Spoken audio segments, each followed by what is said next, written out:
Hi guys, welcome back to my channel. I'd like to share with you today what we as a Catholic family eat on a Friday without meat.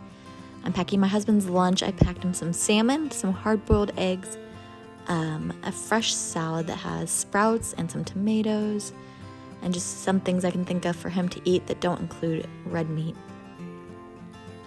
that don't include meat.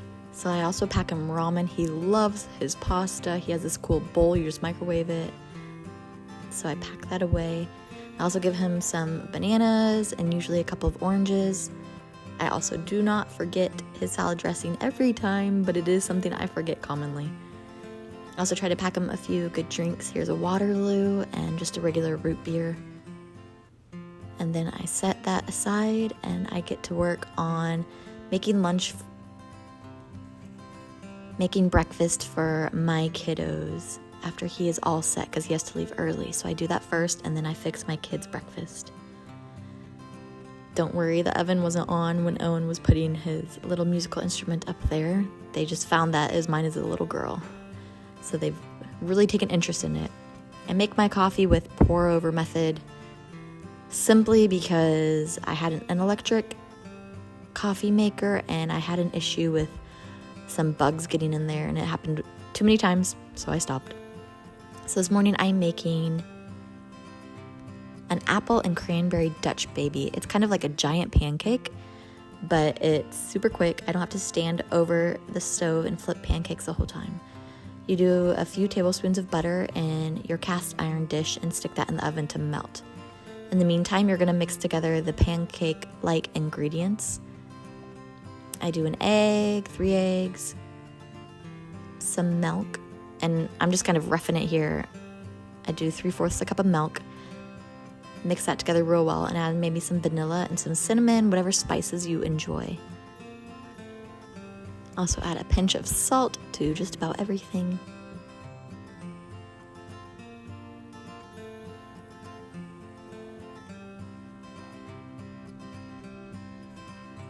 And about a cup of flour. My recipe can be found in the description box below as usual. I'm gonna stir it all in together. Once the butter has melted from the pan, I pull it out of the oven, put it on the counter with a coaster, and then pour the mixture straight into that. I think the butter helps it not to stick so much to the bottom, and it also just adds so much flavor. You could probably use some coconut oil if you'd rather use that. But we are big fans of butter around here.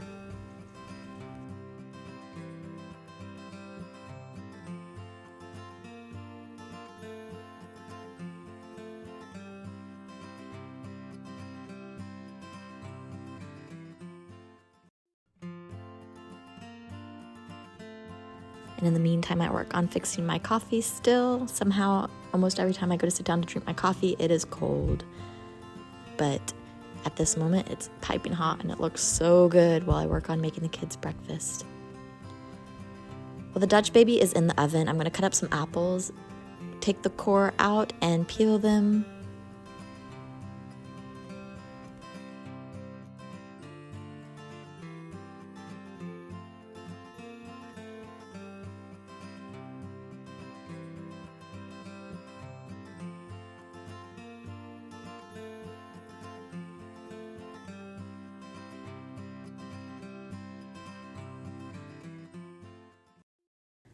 My little boy was putting his cars up there and wanting to play, so I kind of tried to play along while I made breakfast. It's not always easy, but I don't want to discourage him from being in the kitchen with me just in case he ever wants to help out making meals.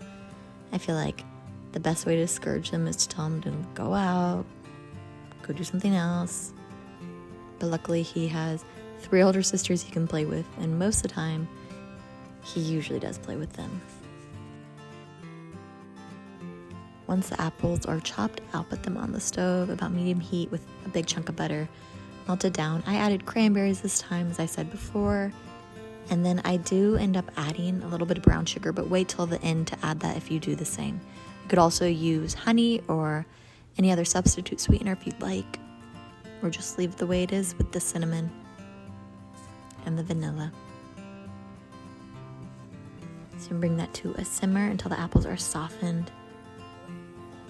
And then if it finishes before your Dutch baby, just turn the heat down and let it sit. You do want a little bit of excess liquid.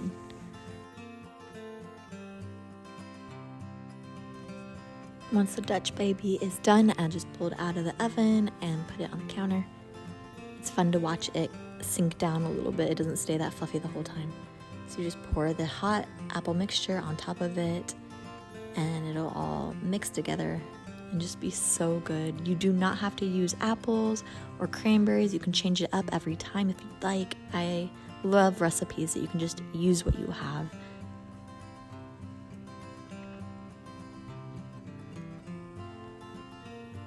So I try to still cut it up while it's warm, and then I just put a little bit in each kid's bowl and they love it.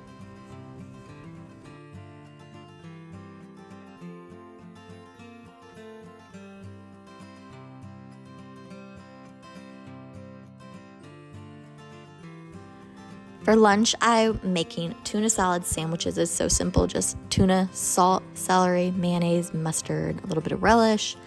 You can make it your own as well. I'll put the recipe in the description box for that one too. Oh, I always make a mess. So as Catholics on Friday, especially the more traditional Catholics, we do not eat meat on Fridays. This is a way for us to remember that Jesus died for us on a Friday on the cross, and he gave up his flesh for us so that we would have a chance to make it into heaven. So as a sacrifice of our own, we also do not eat meat on Fridays. Now we are allowed to eat fish. Fish is not a land animal. So back in Christ's time, if you think about it, fish was so accessible and something that they ate regularly. When they butchered a fattened calf, that was something to celebrate. So if you think about it, we don't eat flesh meat on Fridays because we're not wanting to celebrate a day that Christ died. So that's a little insight into our faith and why we don't eat meat on Fridays. So I'm making this for the kids. Growing up as a Catholic, we had tuna salad sandwiches quite often. As an adult, I like to eat tuna fish, but I tend to put it on crackers, just like this. So I kind of did what was left and put it on crackers for me.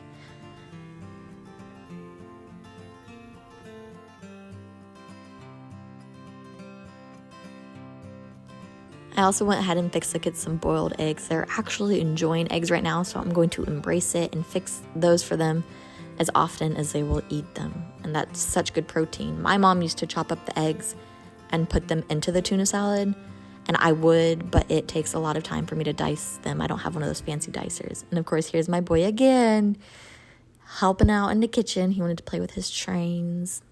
Oh, he's such a sweet boy. So I just go ahead and slap this sucker on some white bread and spread it out.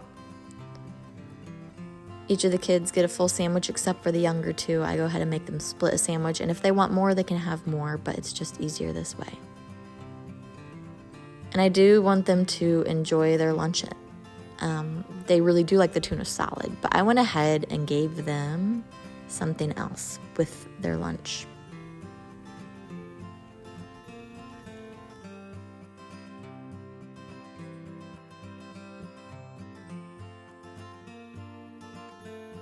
Which was their favorite, what they call blue chips.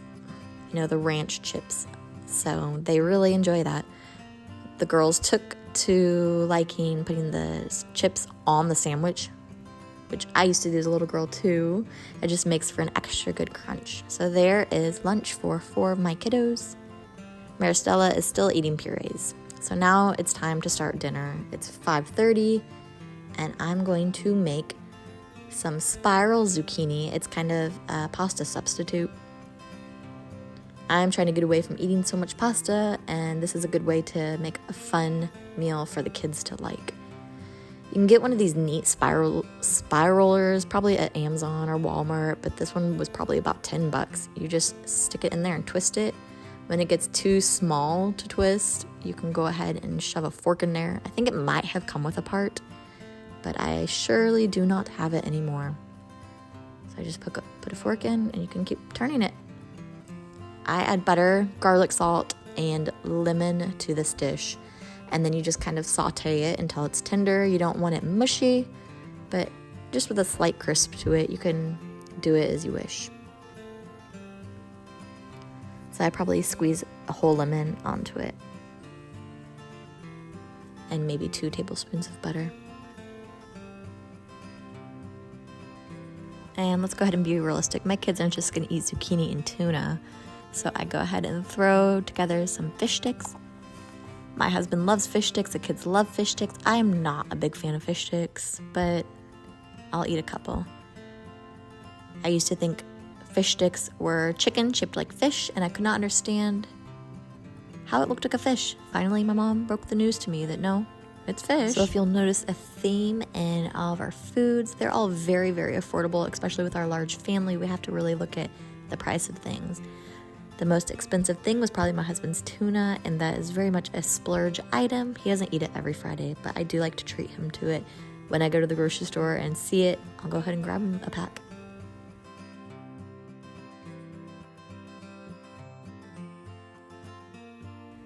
And please do excuse my pajamas. It is time for dinner, and by this time I am tired. It's time to wind down. Oh, I added tomatoes too. Please like and subscribe if you enjoyed this video, and I hope you have a blessed rest of your week. I'll get more meatless meals to you soon. Bye, y'all.